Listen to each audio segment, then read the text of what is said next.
And this is what I'm waking up to this morning. Now, I've been traveling for, I want to say, almost 2 months now. I think I started in late January. And, nothing has been bigger of a blessing than the view I'm seeing this morning. And the reason why I want to say that is because, first off, this view kind of reminds me of the first country I went to, which was Peru. And, I was on my spiritual journey there. I think I was seeking after God and didn't quite know it yet, which tends to be the case for a lot of people on their spiritual journey. I didn't come to God then, but I did come to God about 3 years later, after a few Buddhist retreats, which I realized recently. The leader on the video of those retreats, he's speaking the word of God, like 95% of it's the word of God. And so after that retreat, I was literally approached by some Christians and they gave me a Bible. And I said, okay, well, let's try it out. Now, the last one that I went to was, back in February? What are we, in April? Yeah. And it was a struggle because I was serving even though I probably should have been sitting. However, God had told me that this Iranian man was going to come to him. And an Asian girl, half Asian, half Mexican girl as well. And so, perhaps that's why I was there. God has a purpose for everything. And so he sat a 10-day retreat recently. He just messaged me last night, but I fell asleep. Woke up at 4:44 and saw the message. 4:44, I'm learning, and it biblically means God's divine protection, God bringing the world into order. And this is something that I'm like, I need it, Lord. I said, I need that. And so I said last night, what do I need? And I said, I need stability. I've been traveling and it's not the same as what it was before. I used to have real adventures and joy with traveling and excited about the next spot. Now I'm just like, I just want to chill. But I don't think that's by coincidence. I think it's by God's creation, because he even created the day 4, right? Day 4 was a way to bring things into order, because he puts the greater light and the lesser light and the stars, which are the angels, the messengers, into the firmament. So he's like, the light, the word is light as well, and it brings order to the world. And so I think that's what I'm looking for. I'm looking for some order. So he messaged me and he's like, it was a really good meditation, and he said he learned that, perhaps he's here to bring joy. So he's learning a little bit about how God created him. God is a God of joy as well. He created everything. And he said that, he's really going to start looking into God more and start reading the Bible even. And it's so funny because yesterday I was asking him about him, like, is he going to come to you or what? Like, is he ignoring me? But then I was like, hold on, he's on the 10-day retreat. So, but yeah, it's like...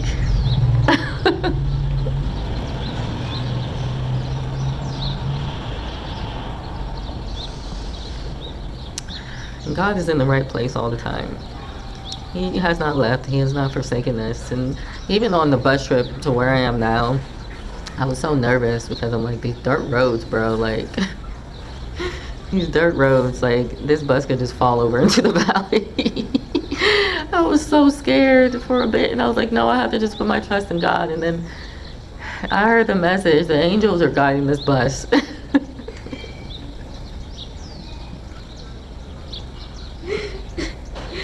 And this is not just me in the bus, I told him, I'm like, it's not just me, it's non-believers in the bus, right?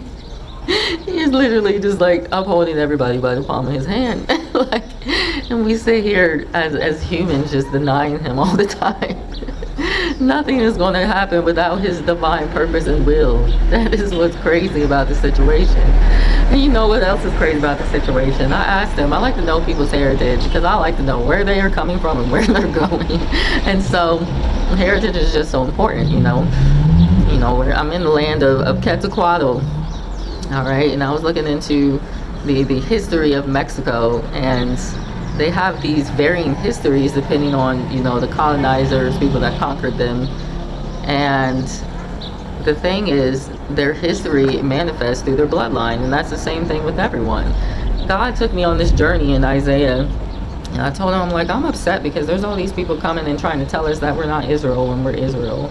And so I was reading like Isaiah 54, or I don't remember what I was reading, and then he told me to go to like Isaiah 46 possibly, but then he took me straight to one verse, maybe it was verse 23, and it said, I have chosen Israel from the foundations of the world. You are Jacob, my servant. So he like literally the what they were trying to say just dissipated, because he said, I'm confirming that you're Israel right now. Like, so it's like the journey as Israel is manifesting in our bloodline as we speak.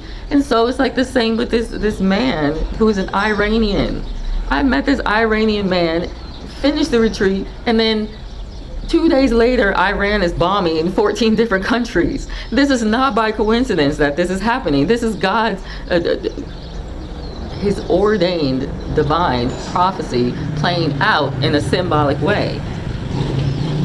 Koresh, Cyrus, Isaiah 45, literally he says, I will raise them up, Media Persia, to condemn the world to free Israel. All right? So I became pretty decent friends with this man. He's over here like thanking me for my wisdom and all this kind of stuff. I'm like, it ain't my wisdom, it's God's wisdom. But yeah, he's looking at, you know, the flesh or whatever. And so one of the things, like I said, God said he's gonna come to him. One of the things with Cyrus, with Koresh, was he would raise them up so that they would know who God is. They would know him personally and intimately. So you see how God works. You see it. So this has been like the highlight of my trip so far, is just hearing this man say, I want to know God, and waking up to this beautiful mountain view. I'm taking myself on over to, they got hot springs here. I'm taking myself to the hot springs. We're gonna have some fun, because one of the things he said is, you know, I'm here to bring joy into the world. And I'm like, yeah, I need to go freaking get some joy myself, have some fun, stop being scared of stuff, right? Because I think part of the wanting to have order in your life, you start trying to bring things into order yourself rather than handing it over to God and letting him bring things into order. And in which, how is he going to bring things into order? Through his word and through his light. So we can't do it by our own way, you know, and a lot of the times when we try to bring things into order, we fumble. And I was thinking too, you know, well, I think my way of bringing things into order is having that dependence on money. So prior, and I'm not the only one, I think most of the world does this, where they're like, their version of order is, how can I keep attaining money so I can have the house and have this and have this and this and this, and you know, they never ever have any real peace or joy in their life because they never really hand it over to God. And so I think that is one of the things God is trying to remove from me right now, is that dependence of my order coming from solely money and that. But at the same time, I've been saying like, man, I think I need my own business, and you know, maybe I need to set up a little shop or whatever the deal is, and just have some stability, you know, in the world. But even this too is ordained by God, and I'm feeling that in the spirit, because he says he's the one that lifts up our head, right, when we're talking to him.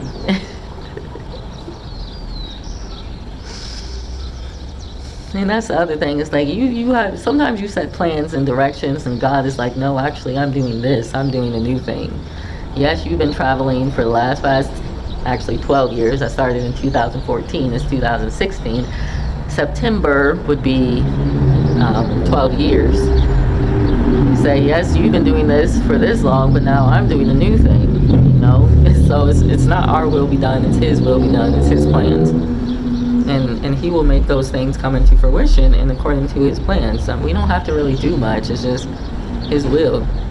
So yeah, I think that's what he's bringing me to the knowledge of, and he's been showing me that a lot, honestly. Like, he'll say, okay, you're going to go here at this time for this time, and I'll get scared. I'm like, oh my God, what if this is not going to work out? And then I have to remind myself, oh, okay, hold on, he's actually the one that said that he's going to do this, and every single time it has panned out. Every single time, it never fails. And so I'm just like, I don't know why I'm still like so afraid of things not panning out when he says that, you know, they're going to pan out. But, you know, I think that's a part of the human weakness, and also in our weakness, his power is made more evident. And, you know, it's not a dependence on ourselves, it's a dependence on him. And so I think as man, we don't want to depend on him. We, again, want to control everything with our own will and our own plans. It's part of bringing things into order, but this is not what it is. This is not the true light. This is not the true order. So what people end up doing is, the most heinous things to try to get that order back into their lives. It just brings about chaos. It's just ironic, right? We literally cannot do anything of our own accord. We can't do it. We can't do it. I'm letting it go. I'm letting it fly. And so I think that's what this 444, and the fact that I look at the bed this morning and it says 4, and the fact that I'm 40. It's just so crazy, man. It's just so crazy. It's so crazy. God is sovereign. He's sovereign. And it's time to let him be who he says he is, and hand it all over to him and know that he is God. Those who wait on the Lord. I talked to some people over text the other day. I still don't know who these people are. I mean, I have an inkling. It might be this. When I was in Nashville, I had met this dude that runs a marijuana shop. He's saying he's a descendant of Israel and that he's a Christian and that kind of stuff, but I don't know. He was really into a lot of conspiracies, which is fine. You can be into conspiracies, but don't place the conspiracies over God, right? The conspiracies aren't God. God is God. And so a lot of conspiracies are there to try to block out God. Well, this group of people, they were basically like, oh, well, we should go here and we should go here, and God tells us to go out and preach the gospel. And then one guy comes in and he's like, well, we need to be safe because this is a dangerous part. But he's like, yeah, God even went into the trenches. So it sounded like they were trying to straighten out what they wanted to do and what was going on. And so God literally told me to say, pray to God and ask him for direction on where to go. So how one person responds is, well, if God wants us to do it, then we just go out and do it. And I'm like, you don't understand. God is the sergeant. You're the soldiers. You take orders from the sergeant, not the soldiers going out and do what they do, because what can end up happening is like the guy that went to the Andaman Islands, the Christian guy, and he ended up being unalive. Now I think wholly, if he would have told God or said to God, I want to go to the Andaman Islands, God would have said, I don't want you to go there.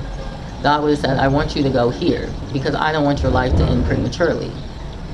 And this is the thing. God will send messengers to tell you what to do and what not to do. But what we have going on in the Christian church is a lot of people right now wise in their own minds. And they want to use the scripture to combat the verbal, audible command of God. And that's why he says you're always learning but never coming to the knowledge of the truth. You search the scriptures because in them you think that you have life, but you refuse to come to me so that you may have it. Because the logic, they're relying on their own understanding. And so another one pops in and they're like, oh, I agree with you. We should just go out. He said, preach the gospel to the whole world. And then the guy that said that, maybe we shouldn't go there because it's dangerous, he actually says, I'm right. Now, I don't know why he said I was right. Maybe God actually worked on his heart, which I think the Spirit's confirming that he did, right? But they wanted to make it an argument. They wanted to make the verbal command of God an argument. You did not want to listen to what God had to say to you in that moment because you were wise in your own mind, and now you're going to have to have the repercussions from it. And so they brought it up again, like yesterday, and started again trying to make theological arguments about it. And I'm like, y'all don't get it. Moses was told to speak to the rock, right? And then he struck the rock when he wasn't supposed to and lost his ticket into the promised land because of one command he did not follow. Well, the Bible says this, and God's sitting here telling me, like, these people aren't even called. Some of them are not even called. They're not only not chosen, they're also not even called. So that would make them false disciples of Christ, right? And so they're sitting here trying to argue against the command of God.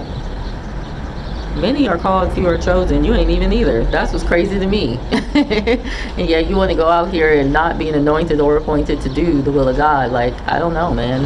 I don't know. So I forgot where I was going with that. Maybe I just needed to share it.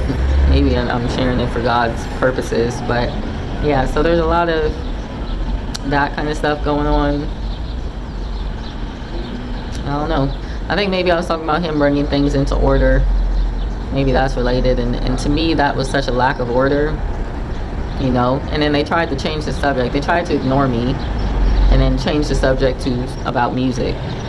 And I'm like, well, this isn't the order of God either. So all you're doing is kind of confirming that you're really not anointed, appointed, called, or chosen. Like, so yeah, that's what a lack of order. Oh, that's what I was talking about. Man tries to make their own plans, all right? And God's sitting here like, no, I'm making the plans. You need to come to me and ask me what the plans are, so that I can tell you and show you, so that you can be in right standing, right? And so that you don't put yourself in danger and other people in danger. So yeah, I think that's why I was telling that. Wow. God is like, he is, how do you even describe him? He's almost indescribable. He's just on such a level that no human mind can comprehend. I'm sitting here looking at this mountain like, I cannot comprehend this. This is crazy. God is a billion, trillion times bigger. And we only know this much. Not even like a grain of sand. That's it. That's all we know as humans. That's crazy. And we think we know it all. That's the thing. The knowing it all part is not going to help us get to where we need to be. You know, somebody actually accused me the other day of thinking I know it all. And it's like, no, I don't think I know it all. I know what God has told me and shown me, and I share it. And actually, God told me that she was jealous of me, of my intellect, I guess. But it's not even my intellect. It's what God gives me, right? To have understanding of him, and to have understanding of this life and the world and all that kind of stuff, of his spirit. And so he actually sent me to a chapter in Isaiah that was talking about how these people were jealous of Israel. So yeah, the Bible is just manifesting itself. It's in us. That's what we have to understand. Even the other day I was like, God, do I have leprosy? And if I have leprosy, can you stop it? He gives me Psalms 158, which is not even in the Bible. And I'm like, well, what's up with this? And so I said, all right, well, I've seen that, Psalms 152 and 153, but I didn't know that it went to 160. And so I actually looked it up, and it's David praying. You cannot make this stuff up. You can't make it up. It's literally David praying about leprosy and asking God to remove the leprosy from him. And then he takes me to Hezekiah. Oh, Hezekiah was sick, and Lord, I've been sick. And so he's sending me through all these chapters of Isaiah, right? And it's like literally making me better. Like I'm crying, because crying is a release of pent up toxicity and emotions and all that. And that will make you sick, right? Well, I feel so much better after reading Isaiah. And then he takes me to Hezekiah, who was sick, and how God had sent him Isaiah to heal him. You cannot make this stuff up. You can't make it up. He is in the details. He is in the fabric of our being, bro. Like, it is right here before us and beneath us. And he says, I sew you in from behind and before. All right, he's a faithful God. This is not a joke. So Lord, have mercy on my soul for my unbelief. But sometimes he has to bring us to our knees so that we come to him, so that we can have belief again. Oh Lord, it is a blessing to be in your Heiko, praising you in the mighty name of Emmanuel. We thank you for who you are. We glorify your name. We thank you that you are the God above all earth and in the heavens. Because we're not only people of the heavens, right? We can become people of the earth, the Adam, the earthly man, but he's taking care of it both. And I'll tell you why. Because I was having a struggle concerning whether God really cared about the Gentiles. It just keeps getting brighter. Hold on. Maybe that's a sign, baby. And so I ended up at this music festival called Rocklahoma. And it's a rock music festival, right? And, who was there? I think it was Fred Durst. What is the name of his band? Pantera was there. I mean, it's a huge festival. Probably know where I should be as an earthly man, but I was walking in the spirit at that time, so I was a spiritual man, right? And as I'm in the crowd, I have this wristband because I'm working, so I'm able to be really close to the stage. I promise you, like, they were saying some stuff on stage, and it was literally coming against me. They were saying it to me. And so Pantera got on stage. And Pantera was like the first metal band I liked from Guitar Hero. I just love them so much. But after becoming a believer, I'm like, yeah, no, we can't do all that. Well, I felt like I was literally being crucified. Like I could feel nails going through my hand type deal. And so God actually told me to move back. And he told me to go up to the mosh pit. Now the mosh pit is typically in the center. No, this mosh pit was up like to the right on this other landing. And so I go up there. I got my little Vietnamese hat on and my tunic, you know. So, you know, I feel like I'm giving spiritual vibes right now.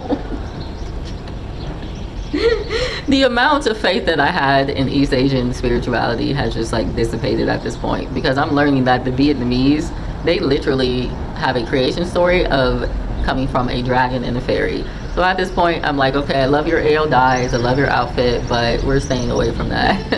But anyway, I went up there and he told me to pray over the mosh pit. And so I started praying over the mosh pit. And literally every time I would pray, these people would stop moshing and they would look around confused, like, what's going on? What is happening? And then when I stopped praying, they would be like, oh, and then they would start moshing again. And then I started praying real hard, and when I pray, sometimes my hands move, and I'm trying to be like not so obvious about it, but I'm like, who's doing this at a rock concert? Like, I'm being obvious. And so these dudes come up next to me, and one of them just staring at me, looking at me dead in the eye, and I look away, like, and I start praying again. And I'm like, oh my gosh, Lord, please help these people in the mosh pit. And I'm also praying, please remove this guy from over here, like he's making me nervous. And so as I'm praying, the mosh pit's slowing down, and I look back over at the guy, and he looks at me, and he's like, come on guys, like gets his gang of Rocklahomians and leaves. And I'm like, oh thank God. And so I continue praying over the mosh pit, and they literally like broke up and walked away. And I'm like, wow, God really does care even about the Gentiles. Like he doesn't want them moshing. And I tell you what, I went to an emo night one night, and I was moshing to a Fred Durst song, and literally like felt so sick for a few days after that, because I think honestly maybe it's a transference of spirits, and then also he just doesn't want people to just be violent against each other for no reason. So yeah, I think he was definitely in the mist concerning that. He definitely shows his power to Gentiles as well, and I know that because I sat in the cafe and these two warlocks came in and they were trying stuff, and you know I was trying stuff too. I was trying reading the Bible and praying, and God told me not to focus on them and to focus on him. And so I think he took me to like maybe like Psalms 91 to 95 or something, and I just started reading, and one of them got up, and then maybe like 15 minutes later this one had this little shiver like and then he got up and ran out, and then God shows me the word right there where it says, I even show my power to the Gentiles so that they know that I am God. So yep, he's in every detail. He ain't playing around. And ask of him and ye shall receive. I was telling the gentleman, the Iranian guy, about how I asked for, you know, a pair of black leggings and a denim top. And Matthew talks about how if he even clothes the flowers, why would he not clothe us? So I was at a Feast of Tabernacles when I first came to God in 2017, and I had prayed for, you know, that. And one of the ladies left. She left 2 hours. She drove 2 hours into the city to get some supplies. And she literally came back. She said this woman gave her a bag of clothing, and everything that I asked for was in that bag of clothing. Oh man, if people only knew. And I guess that's part of our purpose, for people to know. We're called to be a light unto the nations. And you know, it upsets me that there's many groups, especially like Black Hebrew Israelites, that are trying to deny these things. And I think, I don't know what's going to happen to them. I think maybe God will have favor on many of them because they are Israel. But I also think not all of them are Israel. And I think many of them are responsible for these false doctrines that are being taught. And if you are BHI, you need to come to knowledge of the truth as well. And you need to sit before God and learn from him, because one is your teacher, really. You guys want to put elders and all these kinds of things in the church, and these elders are not called or qualified to be in the positions that they're in. And they're leading many of you astray. So you need to come to knowledge of the truth for his will to be done. Anyway, I'm tired. So y'all be blessed. And have a good evening or day, wherever it is, wherever you are.